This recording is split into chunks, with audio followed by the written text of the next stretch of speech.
Okay, so let me answer another question, which is, can we install and activate ThemeMaker on a pre-existing ProStyler installation?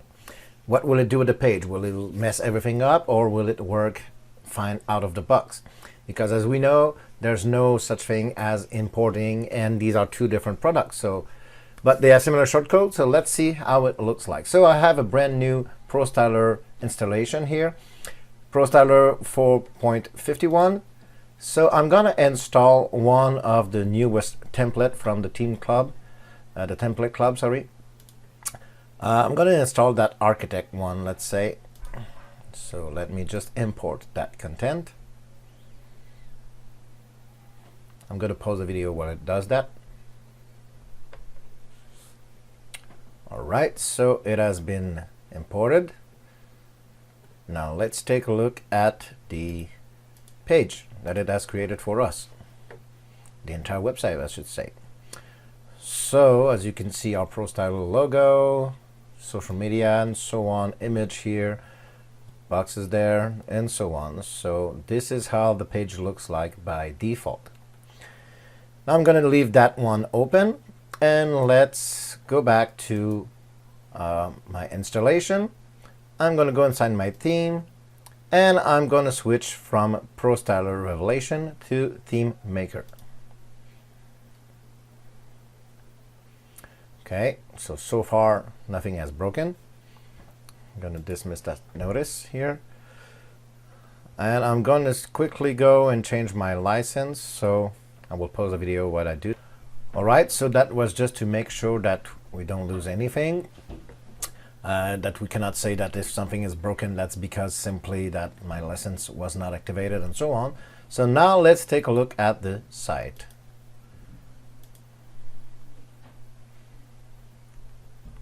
Don't worry about that, that's because I might via HTTPS. So as you can see, this is the default. That's because we use a default inner page. So we always see the page title, so forget about that. But as you can see, all the rest beside the color here for the links that are not the right color, but everything has been imported. As you can see, the spacing is different. So here, the space that I have is way bigger than what I have here. Fonts are not the same. So probably that this one has imported not the default font, which is Open Sans probably. So probably we need to go inside the options here and change the typography, things like that. As you can see here, it uses the default one. So we need to come here and change a few things, add some spacing here, add spacing there, change the size, change the color. Here, as you can see, I don't have my gray background color that I have here, and that rollover effect, and things like that. So basically, spacing, some color issues and font issues, but 90%, 95% of the website is still pretty much the same. So I could say, based on my opinion, that it is compatible in a certain way. So of course you will have to manually change some things, and of course that's why they say it's not compatible. You cannot upgrade from ProStyler to ThemeMaker, but if you want to do it that way, you're on your own. So of course do that when you're sure, and be prepared to have to do some little modifications, but it does work. So a little tip here that I can give you, if you want to do that, of course, switch from one to the other. Do that on a testing server. So you can of course do a backup and then simply import it on the other one. But I'm going to give you a little tool, a little tip here that you can use. This is a plugin called Staging. Okay, WP Staging.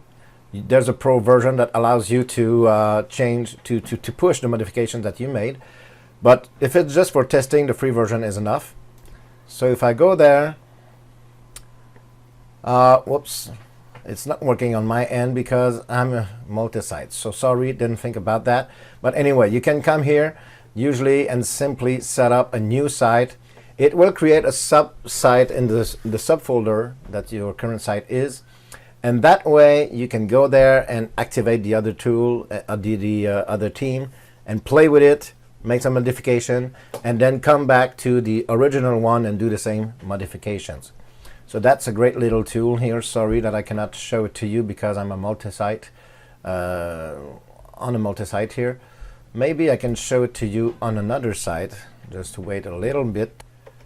So here's a little example here. Sorry, this is not the same one. This is in French, using a different theme and so on. This is a client site, so I don't want to change anything here.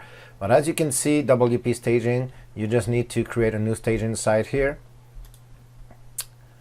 And it's going to ask you which site name that you want to have. So let's say test, which database that you want to copy, files and so on. So I can leave everything by default.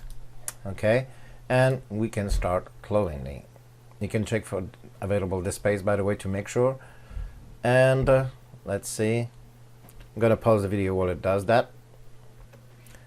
All right, so this is a big site, so it took a while, more than 3 minutes to be more accurate.